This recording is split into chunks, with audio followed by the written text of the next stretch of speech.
za kuongeza nafasi za kazi katika nchi za kigeni, kwa vile nchi kama Marekani na Uchina unaweza kufundisha Kiswahili. Kiswahili hakipaswi kuwa cha lazima hadi kwa sababu kinakuwa nanga au basi kinaongeza uzito katika masomo ya wanafunzi. Funga sentence yoyote ile ukizingatia kitawe. Aliumwa na kaa alipokaa chini. Leza muktadha wa dondo hili. Fafanua umuhimu wa mandhari ya mazungumzo haya. Inaendeleza maudhui ya ufisadi katika mtaa wa Taria. Inatuonyesha uovu wa jamii wakati ambapo Sagilo alimpa Mrima hongo hilo.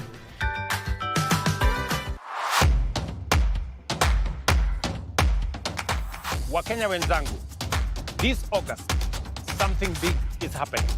Chan 2024 is here and Harambee Stars are ready to shine. Let us come together and support our boys as they fight for glory. Tune in to KBC Channel 1 and let's cheer our boys. Because when Harambee Stars win, Kenya wins. Twende kazi, Team Kenya all the way.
Wamboi Kajim. My name is James Moiro Wamboi, known as Kajim, MC Jimmy Kajim. Nisijaiona dem mrembo kama huyu. Akanipigia, akaniambia, "Hey, sasa nilisikia kwa TRM, can I come and say hi?" Nikamuuliza ni nani, akaniambia ni Jimmy. Kwa sababu mimi nilisikia Jimmy nikasave Uncle Jimmy because I had an uncle called Jimmy. Uncle. Sasa kwenye alinimalizia ni kuniuliza, how are you comfortable me wearing to the date? I love the way he smiled. Yani alikuwa tu the dental.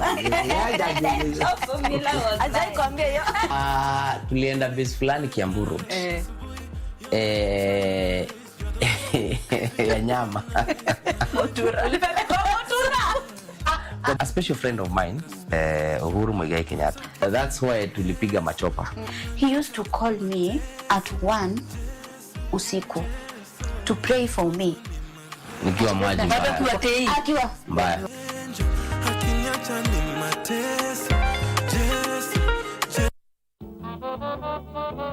Sikutaki hapa.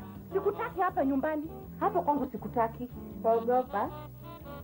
Na ukopeshwa na nini? Kaisambaratisha jamii yake kabisa kwa sababu ya mambo haya. Pashi. Ndio ya mgambo ikilia kuna jambo. Sunuka anaolewa wakati wowote, kwa hiyo utafute vile itakavyokuwa. Sira nilio nayo leo, niko tayari. Basi ujirekebishe. Watoto kama huwezi kuwapiga, tuambie. Watoto wangu wenyewe watiuliwa msubuku. Mimi mwenyewe niteswe hapa na kusomewa nasomewa. Na watoto wangu pia wasomewa.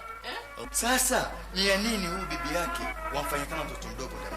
Mimi sijamfanya kama mtoto mdogo, nimefanya nini? Umesikia uchungu sana. Mimi siko tayari kusemwa na majirani. Are you working like this? Mbona mnafanya kazi kama watu wapende kufanya kazi? This is not work. When I come back and I want to see kila kazi yote iko sasa. Unasikia wewe mrefu? Unasikia mrefu.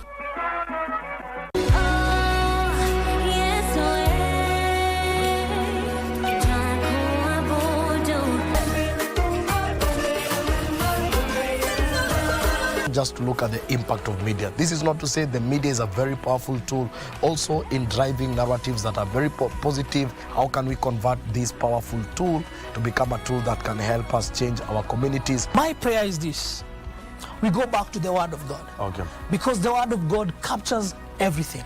It's not the responsibility of the media to create a society that is wrong. It is our own personal responsibility. So for me, I treat media as a very important tool in the society today. Anything that rose as an innovation, the church demonized it, only to discover that this could have been used for the sake of the kingdom.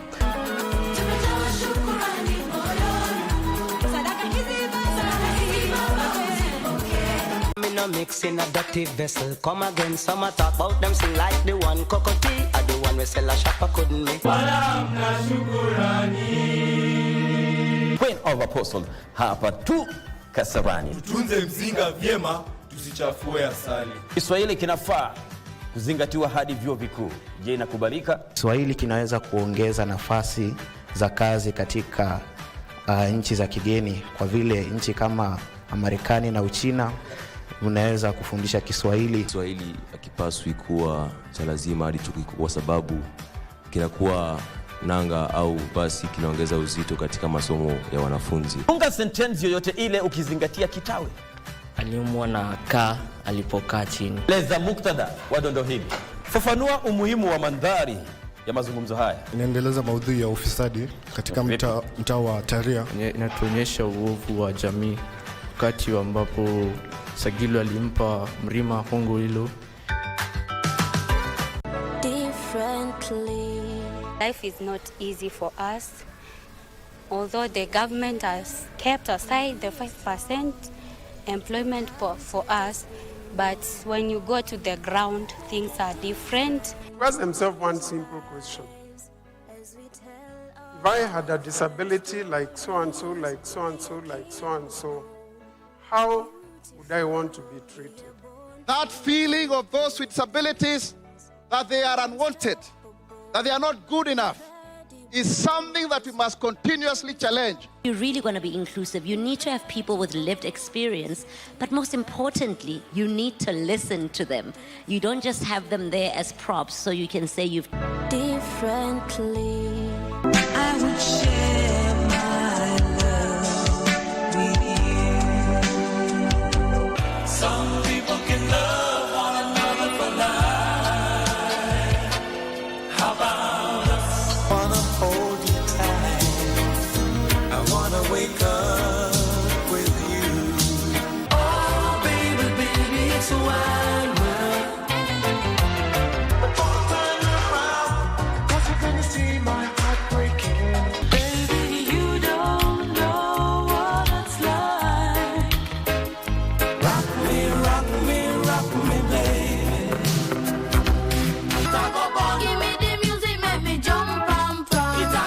Give me the music, make me rock in a dida. Sikutaki hapa. Sikutaki hapa nyumbani. Hapa kwangu sikutaki. Waogopa? Na ukopeshwa na nini? Kaisambaratisha jamii yake kabisa kwa sababu ya mambo haya. Ashi, ndio ya mgambo ikilia, kuna jambo. Sunuka anaolewa wakati wowote, kwa hiyo utafute vile itakavyokuwa. Sira nilio nayo leo, niko tayari.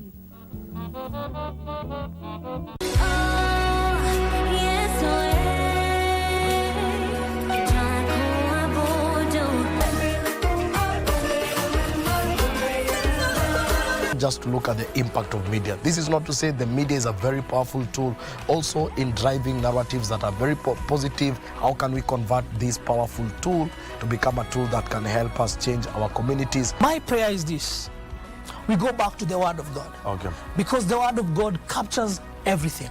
It's not the responsibility of the media to create a society that is wrong. It is our own personal responsibility. So for me, I treat media as a very important tool in the society today. Anything that rose as an innovation, the church demonized it, only to discover that this could have been used for the sake of the kingdom.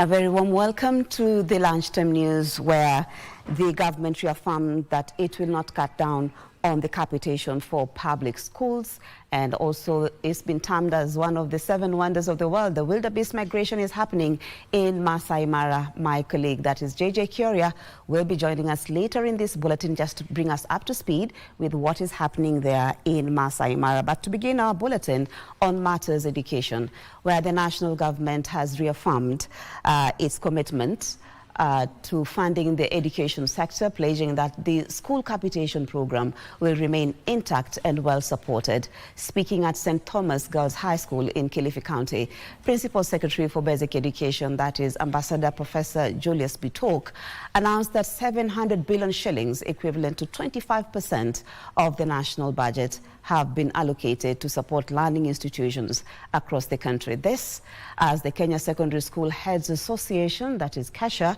demand for formal communication following recent remarks by National Treasury Cabinet Secretary John Mbadi on capitation cuts. Professor Bitok was speaking during an award ceremony at St. Thomas Girls High School in Kilifi County, where he assured students, parents and educators that the government has adequate resources to fund primary, secondary and tertiary education programs, and stressed that there are no plans to reduce school capitation funding. I want to assure the country that the policy on free primary and secondary education has not changed. The government will continue financing education through capitation as it has been over the years. There's no change. Kilifi North Member of Parliament and Deputy Majority Leader in the National Assembly, Owen Baya, echoed these sentiments, affirming Parliament's continued support for the education sector. Anyone who has doubt, let him hear it from me. We will continue to fund, including funding examinations. We will not cut funding in those areas. The remarks comes just days after Treasury Cabinet Secretary John Mbadi announced a sharp reduction in capitation, dropping from 22,000 to 16,000 per student. Meanwhile, opposition leaders allied to the DCP party have criticized the Kenya Kwanza government for cutting school capitation, saying that the government isn't able to provide basic needs and is now struggling. Akiwa pande ile alisema lazima karo ilipwe na serikali. Sasa ako pande hii, the expert anasema sasa karo serikali haiwezi lipa. When you finish the education of our children, you are finishing our future. There is also growing concern in the education sector as secondary school heads across the country warn of an impending crisis. The Kenya Secondary School Heads Association, KESHA, is now urging Education Cabinet Secretary Migosi Ogamba to issue a formal circular clarifying recent announcement in government capitation. We now call upon the Ministry of Education to issue an official circular to all schools clearly indicating the current capitation amount as admitted by the Cabinet Secretary. As principals all over Kenya, we are worried that at this juncture, we are preparing the Form 4s for the final exam, that is KCSE. This is a big speeder. KESHA National Chairperson Willie Kuria says the funding shortfall is already forcing many schools to shut down early for the August holiday, warning that others may not reopen next term unless immediate steps are taken. KESHA is now appealing to the government to allow schools to explore legal and practical ways of raising the deficit, including asking parents to contribute more, a matter they say is likely to strain relations between parents and school heads. The Council of Governors Health Committee Chairperson and Tharaka Nithi County Governor, that is Muthomi Njoki, has proposed thorough crackdown on unscrupulous health facilities operating without licenses, noting that they contribute to a larger percentage of deaths due to negligence. According to Njoki, they have received numerous reports of health facilities operating illegally and offering substandard services to patients. Speaking during a groundbreaking ceremony for a 40-bed capacity maternal unit at the Mpokoni Health Center in Tharaka Nithi County, Njoki appealed for collaboration between county governments and the Ministry of Health to weed out quack doctors and pharmacists manning health facilities and pharmacies. Streamline health services by ensuring that all hospitals are registered with KMPDC, they have license, and they're also registered for SHA. Hapana story ya kupiga kona hapa ati unafanya record ukiwa Nairobi na ground hujaangalia. Let the hospitals be licensed according to the facilities they have. Madaktari pia tumesema let them be licensed according to the skills wako nazo. Sio ati unapatana na daktari anasema amefanya cesarean delivery Chuka, lakini ukiangalia rekodi yake yeye huwa anakaa Nairobi. Ulifika Chuka saa ngapi ukafanya cesarean delivery? Unaelewa vile anasema? Iko madaktari ambaye wamepeana barua zao kutumika na watu bandia ambao wana license. Unataka kufungua hospitali na una barua hujasomea udaktari, unatumia barua ya mtu mwingine. Hiyo barua ya mtu mwingine umetumia, atakuwa anakuja kukufanyia kazi ya udaktari?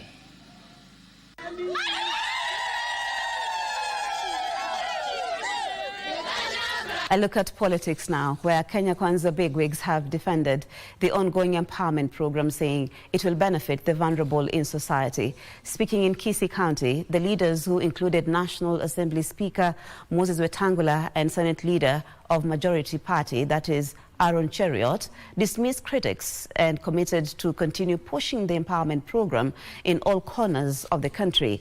Meanwhile, Yambo Senator Alexander Mudigi has criticized former Deputy President Rigathi Gachagua for allegedly discouraging Kenyans living abroad from sending money back home. Kisii County Empowerment Program, hosted by County MP Doris Donya at Nyamache Secondary School in Bobasi constituency, offered an ideal opportunity for government leaders to respond to critics of the program. Nyinyi watu ya Bobasi mnataka tuendelee ama tusiendelee? Shida ya wale ambao wanapiga hii maneno ni kwa sababu roho yao ni mbaya. Hawakubali mwanabiashara wa chini wa kawaida apate kusaidika.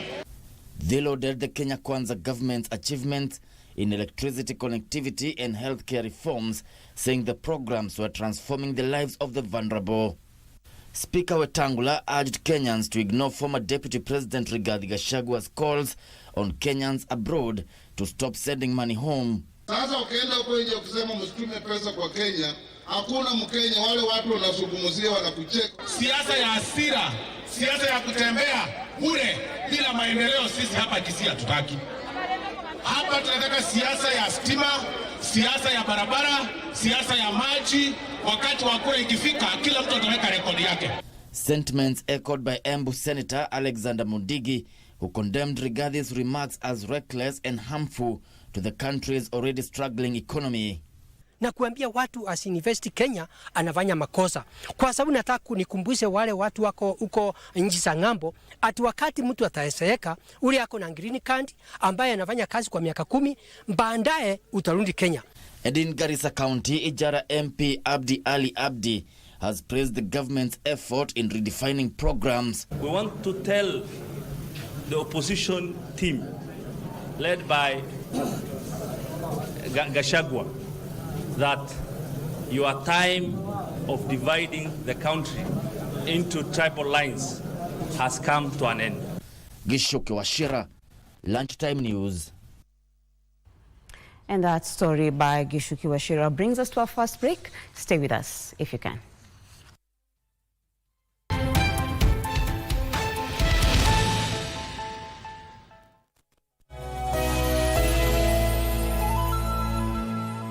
Looking to advertise on KBC? KBC announcement services are now available on eCitizen.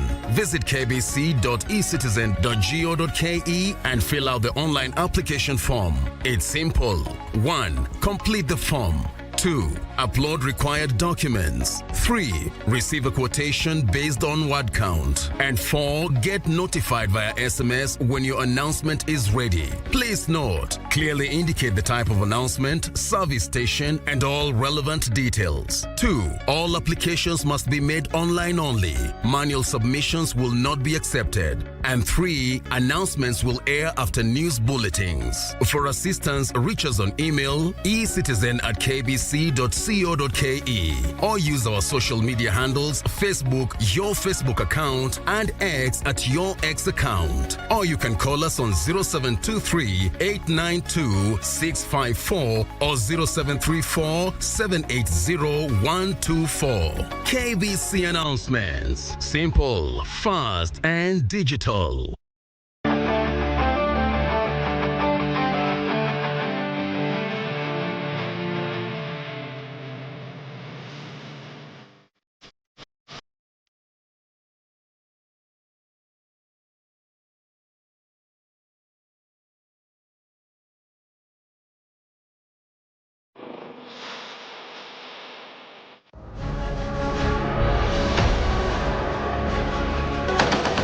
The men and women in boots, they are commanded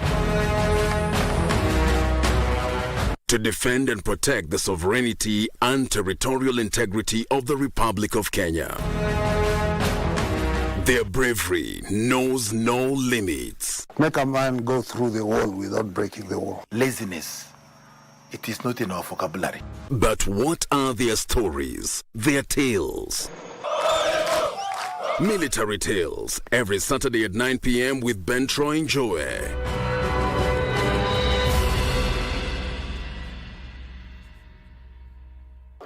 We wish the best to our team, Harambee Stars, who are just about to play their matches and against the other teams. And tunakaribisha hawa pia teams zingine wakuja wacheze nyumbani.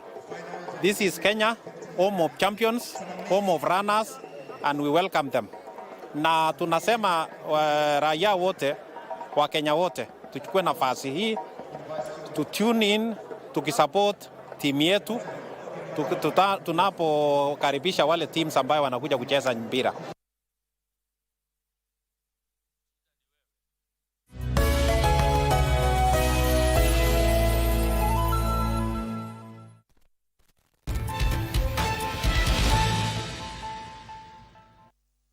Thank you for staying with us. We continue with the news, where a section of Mount Kenya legislators is calling for the immediate replacement of the direct settlement system, that is the DSS, of payment for coffee farmers, saying that the new mode of payment will kill the cooperative movement. Previously, farmers used the cherry payment system, where monies were channeled through the farmers' cooperative societies. Speaking in Kericho, Nyeri County, during a forum to hear from residents their development needs, the leaders also criticized the Cabinet Secretary for Cooperatives, that is Wycliffe Oparanya, for introducing a new set of reforms in coffee regulations without consulting farmers and the lawmakers. We have set a delegation kutoka Mount Kenya region kwenda kwa Oparanya next week. Kuambia Oparanya, hizo regulations you must set them aside. Listen to our people. Vile watu wanataka kulipwa, walipwe namna hiyo. And we go to Masai Mara now, where Kenya targets to raise over 50 billion shillings during the Wildebeest migration period that lasts until October. Tens of thousands of wildebeests have already crossed from the hazardous Mara River into the Masai Mara National Park from Tanzania's Serengeti National Park. The Kenya Broadcasting Corporation has partnered with the China Media Group to showcase some of the exclusive scenes from the Masai Mara National Park. John Jacob Kuria now joins us live from the park. JJ, bring us up to speed with what is happening in Masai Mara. Thank you very much. Marie Yambo, back at the Broadcasting House. And indeed, as you rightly pointed out, this is an annual festivity that really happens at the Mara. Of course, as international tourists come to the Masai Mara to witness this very historic event of the millions of wildebeest that cross from the Serengeti to the Masai Mara National Park that is in the Republic of Kenya. Very quickly, probably even before we continue, I want you to show you a bunch of hippos lying at the riverbanks of Masai Mara. You would be forgiven, for example, if you thought those are rocks. They're not, but that's a bunch of hippos basking in the sun, the riverbanks of the Masai Mara. And I'm sure in a bit you'll be shown some of the pictures we've been able to capture on a split screen with our partners, of course, the China Media Group that has partnered with the Kenya Broadcasting Corporation to showcase this event. And you will remember the Guinness Book of World Record calls it the world's biggest terrestrial movement of wildlife. And that is what is happening at the Masai Mara. The Kenya, the Republic, or rather the government is targeting to raise about 50 billion shillings within this month, or rather within this period of migration, which lasts between July to the month of October. And the idea behind this showcasing of this event, of course, to the global audience, is for to attract the global attention, to have more tourists really pouring into Masai Mara to showcase this event. Already, tens of thousands of wildebeest have already started to cross, or rather have already crossed the Mara River. You know, it's a very hazardous river because of the crocodiles they encounter as they cross. And tens of thousands have already crossed, but there are still others that will cross in between today, tomorrow, and the days coming, because naturally, the crossing ends as you move towards the month of October. But then again, they are not the only animals.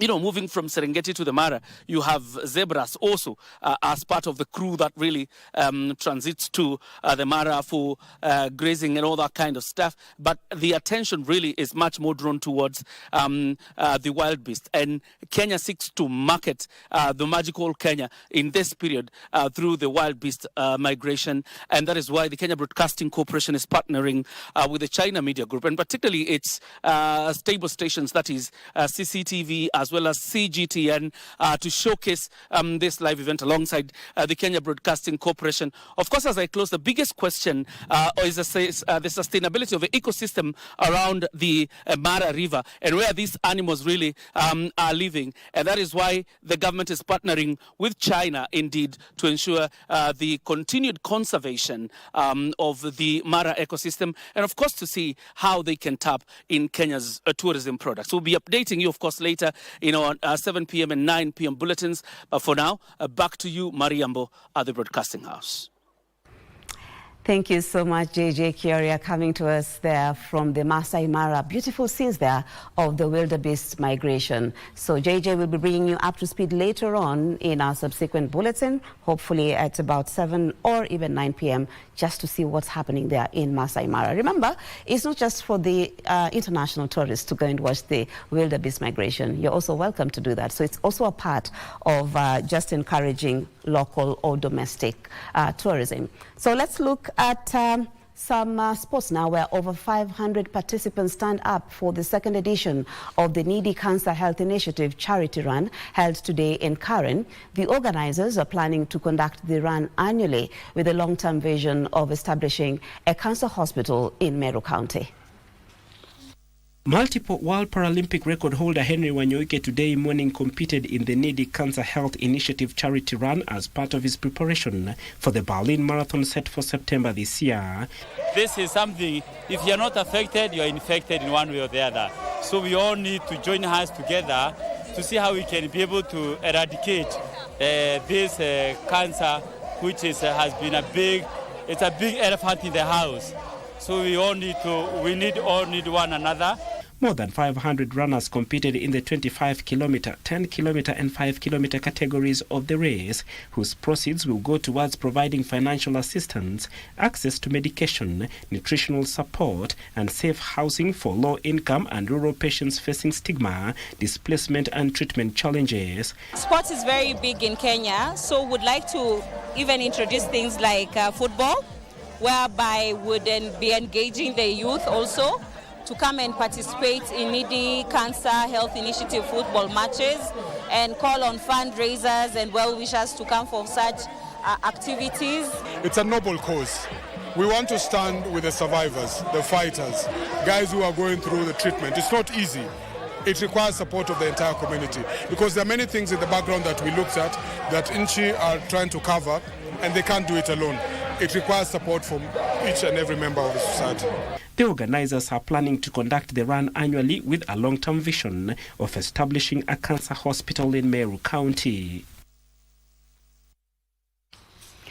Nyanza region representatives at the National Term 2 Ball Games in football and basketball slated for August in Kakamega County have received a major shot in the arm after they received training and playing kits from the Eliud Owalo Foundation.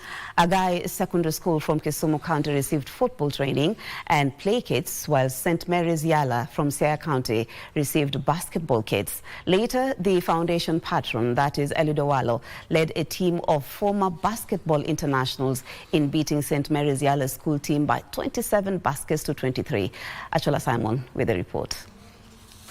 In an entertaining game played at St. Mary's Yala Secondary School in Siaya County, the Deputy Chief of Staff in charge of delivery and government efficiency in the Executive Office of the President led former basketball internationals in beating St. Mary's Yala school team by 27 baskets 23. It was a good day in office, especially for me, who is back on this court where I used to play about 35 years ago.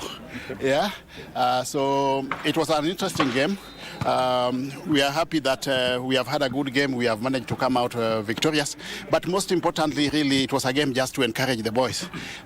If they can play against us, then they can play against anybody. The game was majorly done by Form 2 and 3. Now that Form 4s were in class doing exams. They are pipped us, but if we had the full team, we would have actually showed them the dust. But that was not the issue. The issue was motivating the boys, encouraging them. The veterans took the game by the scruff of its neck from the word go, proving that experience counts for everything. I can say without a fear of doubt that they're very skilled. I think that's why they won the 3-on-3, and from Monday they'll be in Kakamega. All they need to do is maybe just do a little bit of weightlifting. They get a little bit stronger. But in terms of skill level, they are up there. The former CAs, a sports enthusiast and philanthropist, donated training and playing kits to the team ahead of the National Term 2 Ball Games slated for August in Kakamega County. Former internationals called on the students to take sports seriously, as it was a likely pathway to the multi-billion sports industry. Yeah, it is for sure, because last year the MVP for Agoro Sare won the boys category, and the MVP, Robert Odhiambo, got a 90% scholarship, and he's in Strathmore with 90%. The MVP in the Eliud Owalo tournament, that's where he was unveiled. And the MVP for the ladies, Medina Okot, also went to the US. So the players need to understand that through playing, they can get scholarships. Next year, for example, Strathmore is giving 100% scholarship. Earlier, Owalo had donated training and playing kits to a Agai Secondary School football team that will represent the region at the school's national competition. Thank you, Achola Simon. And that story by Achola Simon brings us to the end of the news this afternoon. And we do want to apologize also for starting the bulletin a little bit late. And that was due to some technical hitches which have already been sorted out. My name is Yambo. Helping me on the sign language was Lucy Maura.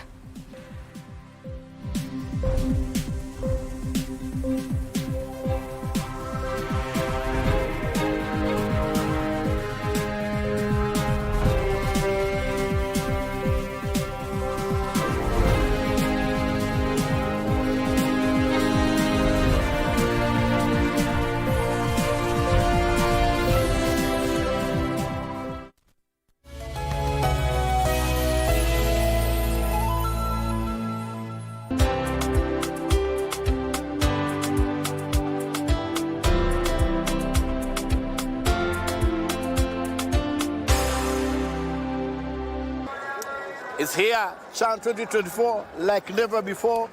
And as always, sisi wote wa Kenya, Harambee Stars, East or West, home is best. mazena hope watafunga at least game mbili. So tuko pale Harambee Stars big time, and of course na KBC, si ndio? Sawa.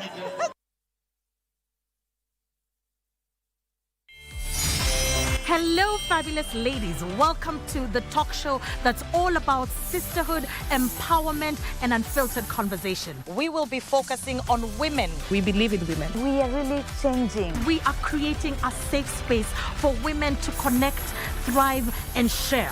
Just because you're a woman on a bike, you're labeled in a certain way. It's not just a talk show, it's a movement. When they are standing, we need to stand out. From heartwarming tales to hilarious adventures. They could ask me, Catherine, why are you learning? We are turning the spotlight on women who are breaking barriers in their individual fields. You have to have a vision. You are the leaders of Kenya today. Keeping it honest and relatable. Mental health is real. Yes. Where there is no communication, there is no relationship. Join the sisterhood on KBC TV